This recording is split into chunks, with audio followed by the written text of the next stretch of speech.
Les portes de la cabine de sortie s'ouvrent en coulissant, dégageant de la fumée sous le regard attentif des chercheurs. Le cadran sur la console devant eux est réglé sur très fin. Un humain était entré dans la cabine voisine il y a peu. Un humain n'en sortirait pas. Les chercheurs, éprouvant une inquiétude difficile à définir, demandèrent à 2 gardes de s'approcher de la cabine de sortie. Ces gardes avaient surtout vu les chercheurs détruire des montres-bracelets et torturer des singes avec la mystérieuse machine. Alors, lorsqu'ils se sont approchés de la cabine, la seule chose à laquelle ils s'attendaient à voir, c'était un cadavre. C'est pourquoi ils n'avaient même pas la main sur leur arme de poing. C'est pourquoi, bientôt, ils seraient tous les 2 morts. Une silhouette, vaguement humaine, est sortie de la cabine. Une peau bleu foncé couverte de taches lumineuses, de longues dents acérées et une langue fouettante dégoulinant de bave. Trop grand, trop Dieu. Avant que les gardes ne puissent corriger leur erreur mortelle, le monstre se cambre et vomit, projetant un jet puissant de vomi vert fluo. Le jet touche les 2 gardes, qui hurlent de douleur. Des cris presque étouffés par le sifflement chimique assourdissant des gardes qui commencent à fondre. Les chercheurs, chargés d'enquêter sur les anomalies et de les contenir, venaient d'en créer une nouvelle, et elle était sur le point de se déchaîner complètement. Les alarmes ont retenti. Une équipe d'intervention spéciale, lourdement armée et protégée, a été appelée pour éliminer la créature, mais le combat s'annonçait difficile. Le vomi acide de la créature fait fondre la porte de la chambre d'essai, lui permettant de s'échapper dans le couloir et d'y semer le chaos. Les membres de l'équipe d'intervention spéciale tirent avec des fusils d'assaut de gros calibre, sans réussir à percer la peau décolorée de la créature. Elle les lacère de ses griffes mortelles et les asperge de son vomi corrosif. Avant même qu'ils ne comprennent vraiment ce qui se passe, 6 d'entre eux sont déjà morts, et la Fondation est obligée de demander un renfort supplémentaire. Cela dure des heures, la poursuite, le chaos, les scientifiques qui crient et fuient, des centaines de milliers de dollars de biens de la Fondation endommagés par la corrosion, un total de 8 morts. De nombreuses personnes blessées et beaucoup de ceux qui ont affronté la créature souffrirent d'une perte partielle de mémoire. Comment ont-ils vaincu le monstre? Eh bien, ils ne l'ont pas vaincu. Après plusieurs heures de carnage, la créature est tombée malade. Elle a eu des difficultés à respirer, a ralenti et a commencé à montrer des signes de douleur extrême. Elle s'est effondrée au sol et a poussé un cri terrible avant d'exploser en une poussière et une fumée bleue. Le problème s'était résolu de lui-même. Il y a peu, cette créature était un homme caucasien de 28 ans, membre du personnel de classe D, autrement tout à fait ordinaire, sans aucune propriété anormale innée. Tout ce qu'il avait d'anormal ne lui venait pas d'un groupe d'intérêt ou d'un dieu Eldritch inconnaissable, mais bien de la fondation SCP elle-même et d'une anomalie très particulière appelée SCP-914. Aujourd'hui est un cas particulier, car un fait peu connu à mon sujet est que le SCP-914 fait partie de mes 3 anomalies préférées. Je vous laisse deviner les 2 autres dans les commentaires, mais je peux vous assurer qu'elles ont déjà été présentées sur la chaîne. 914, également connu sous le nom de l'horlogerie, est une anomalie fascinante de classe sûre conservée dans la cellule de recherche 109B. La composition de l'anomalie elle-même est relativement simple. 2 cabines, une d'entrée et une de sortie, reliées par une vaste série de mécanismes d'horlogerie couvrant 18 mètres carrés. Engrenages, servomoteurs, mécanismes à vis, courroies, poulies, ressort principal.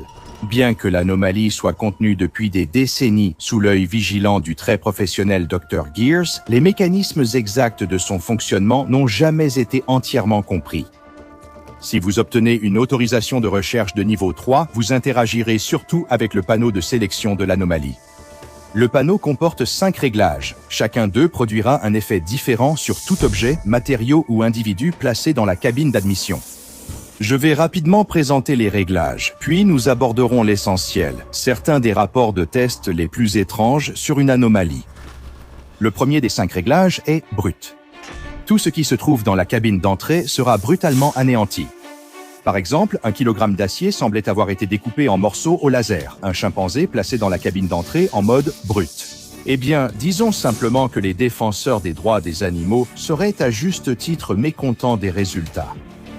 Ensuite, il y a grossier. Cela entraînera également le démontage de tout ce qui est placé dans la cabine d'entrée, mais de manière beaucoup plus méthodique. La montre-bracelet d'un chercheur placé en mode grossier dans la cabine d'entrée a été retrouvée dans la cabine de sortie, démontée en ses pièces. La Fondation n'a pas remboursé sa montre perdue, mais si elle comptait tant, il n'aurait sans doute pas dû la soumettre au test. Ensuite, le mode 1 pour 1 permet d'obtenir un objet ou individu quasi équivalent à celui placé dans la cabine d'entrée. Par exemple, si vous mettiez une canette de Pepsi Max dans la cabine d'entrée, vous obtiendriez probablement une canette de Coca Light à la sortie.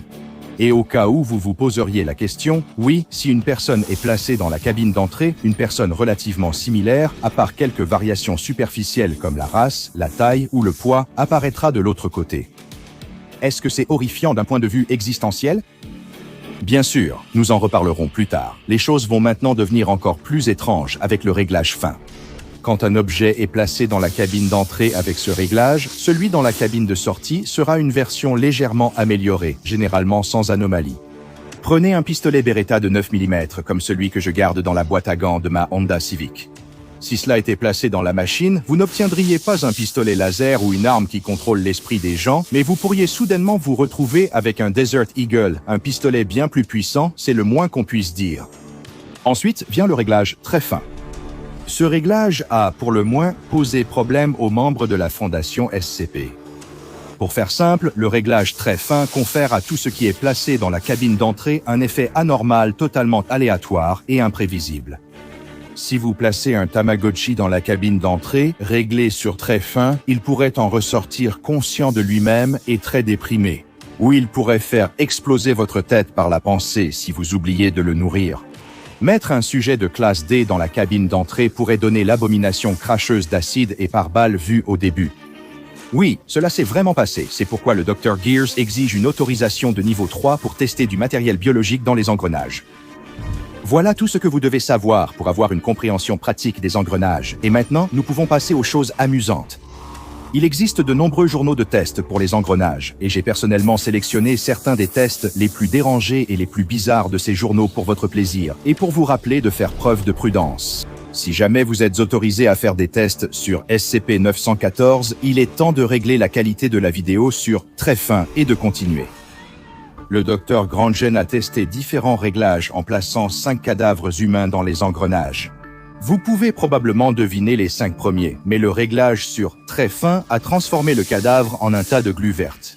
Cette glu était incroyablement similaire, tant sur le plan chimique que structurel, à SCP-447, une anomalie qui ne doit en aucun cas entrer en contact avec des cadavres pour des raisons que vous n'êtes pas autorisé à connaître. Suite à cela, le Dr. Gears a interdit tout test de cadavres dans les engrenages. Cela ne signifiait pas pour autant que d'autres choses très étranges ne seraient pas essayées. Un chercheur, dont le nom est désormais censuré, a voulu tester des sandwichs au thon dans les engrenages. Peut-être qu'il n'était pas particulièrement doué pour faire des sandwichs et qu'il espérait que les engrenages lui donneraient un coup de main de ce côté-là. Sur 1 pour 1, c'est devenu un sandwich au saumon sur pain de seigle.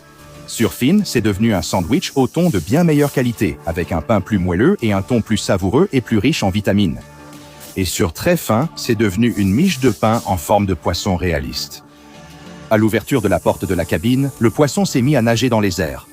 Personne ne sait où il est, mais la chercheuse Jones a ensuite été vue avec des miettes sur sa blouse, ce qui pourrait indiquer où le pain poisson anormal a fini.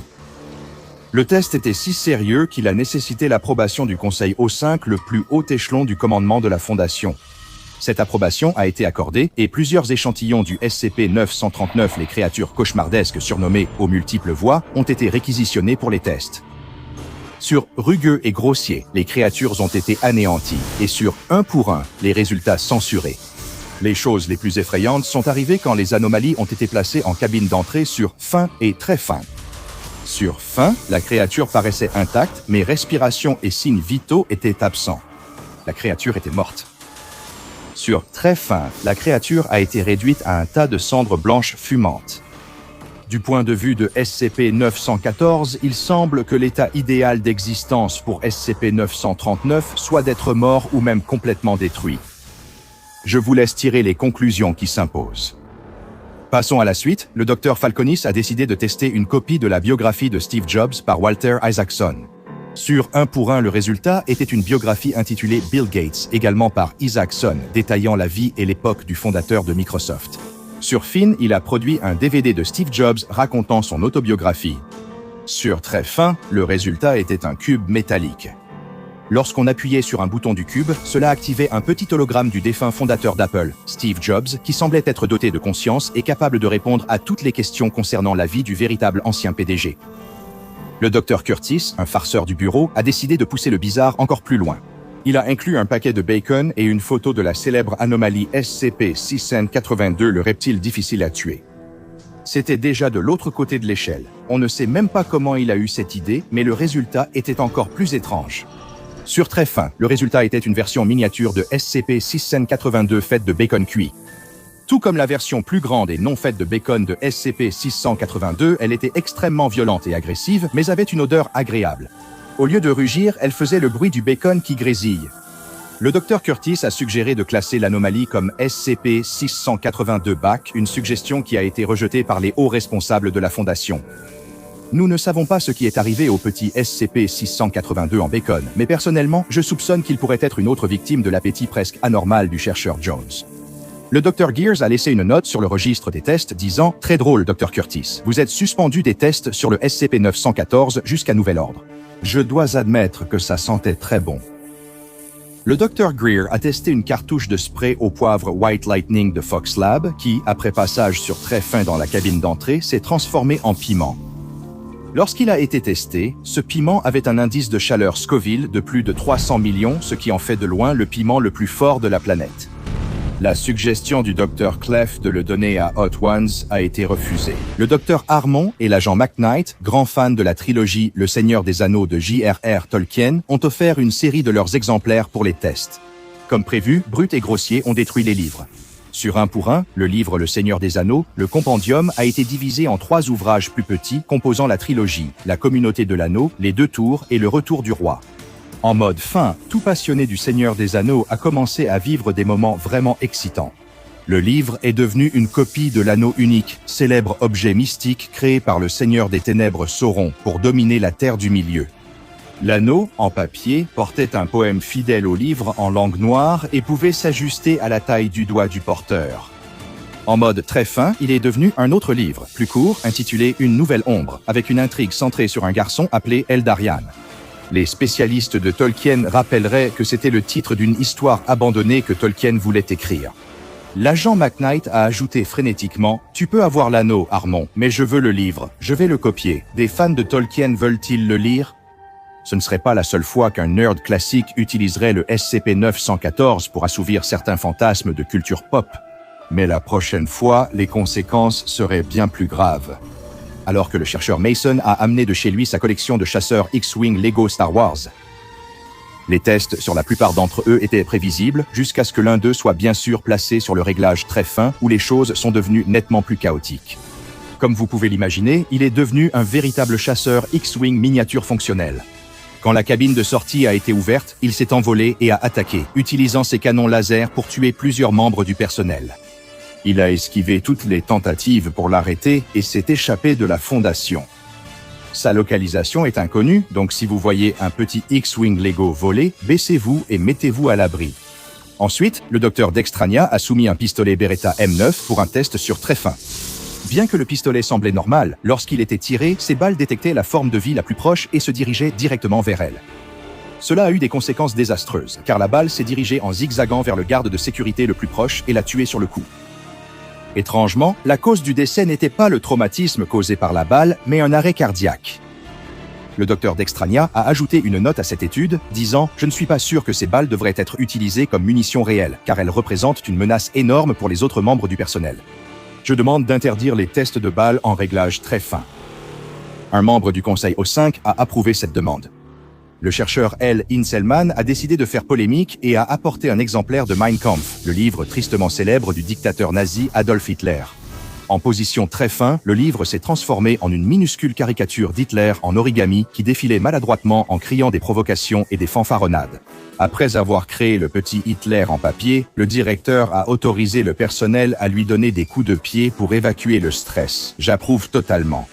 Le docteur Rodriguez a placé un coffret DVD complet de la série télévisée américaine The Office dans la machine et a réglé l'appareil sur Finn. À ce moment-là, il a produit un portrait en mosaïque du personnage Dwight Schrute, interprété par l'acteur Rainn Wilson, réalisé à partir de fragments des DVD.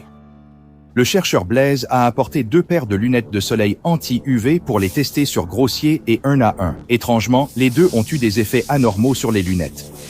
Les lunettes placées sur grossier sont devenues une petite vitre, mais lorsqu'on regarde à travers cette vitre en direction d'une source lumineuse, l'observateur subit de graves hallucinations.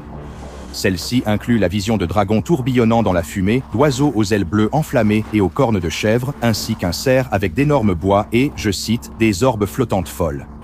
Les chercheurs ont mené d'autres tests pour déterminer si ces effets anormaux ont un lien avec le SCP-2845 incroyablement puissant et extrêmement dangereux. L'autre paire de lunettes de soleil que le chercheur Blaise a testé sur faim a aussi donné des résultats particuliers, mais de façon très différente.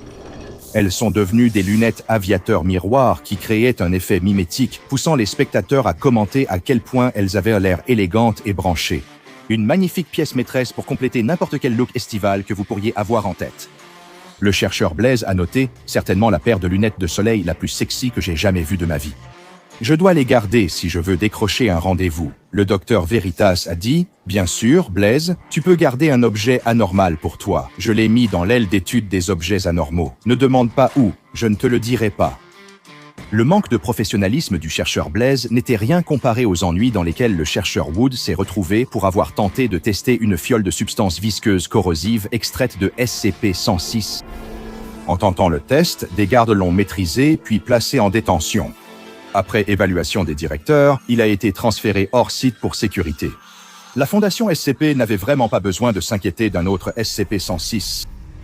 Les chercheurs qui détournent et abusent des rouages, c'est un peu un thème récurrent, comme nous l'avons également découvert avec le chercheur Junior Summers. Elle a affirmé tester une barrette sur Fine, mais au moment décisif, elle est entrée elle-même dans la cabine d'admission, défiant toutes les normes éthiques. En sortant de la cabine de sortie, elle avait une peau plus nette, des cheveux plus longs et une meilleure silhouette. Cela ne l'a pas aidée quand les gardes de la Fondation l'ont aussitôt appréhendée. Le docteur Veritas a déclaré « Elle voulait juste essayer avec sa barrette. Quand nous avons compris ses intentions, il était trop tard pour l'arrêter. Elle a été congédiée depuis et j'espère ne pas devoir vous rappeler de ne pas recommencer. » Le chercheur Westron a décidé de ramener l'ambition à un niveau plus raisonnable. Il a placé 50 petits pots en verre remplis de gelée à la fraise dans la cabine d'entrée et a réglé le cadran sur très fin. Le résultat fut un pot en verre complexe en forme de crâne humain rempli de la même gelée à la fraise. La mâchoire inférieure du crâne a bougé et a prononcé le mot « splooch » avant de ne plus jamais bouger ni parler. Dr G, chercheur et rappeur gangster dans les années 90, a voulu tester un costume complet de Père Noël avec le réglage 1 pour 1. Le résultat, les couleurs rouge et blanc étaient décalées sur la tenue. Ensuite, on a entendu le Dr G râler « Mince, je voulais un costume du Grinch ». Le Dr Lloyd, un autre chercheur, a pris une statue de lion en ciment de son jardin pour la soumettre à des tests. Anticipant que le passer en mode très fin risquait probablement de donner un lion de pierre déchaîné courant partout sur le site de confinement, il a donc préféré jouer la carte de la prudence et le tester en mode 1 pour 1. Le résultat n'était pas attendu. C'est devenu une copie exacte de SCP-173, la sculpture. Bien qu'il soit apparu plus tard que la sculpture n'était pas anormale comme le véritable SCP-173 en la voyant pour la première fois, le Dr Lloyd a eu une crise de panique. Ce n'est qu'un aperçu des résultats des tests sur les rouages. Si les commentaires sont enthousiastes, nous en ferons peut-être d'autres. Il faut être prudent quand on a affaire à la nature séduisante des rouages et leurs promesses d'amélioration rapide. Vous pourriez bien finir par obtenir bien plus que ce à quoi vous vous attendiez. Découvrez le Patreon du Dr Bob et devenez chercheur junior dès aujourd'hui. Maintenant, allez regarder une autre entrée des dossiers du Dr Bob comme SCP-2450 dans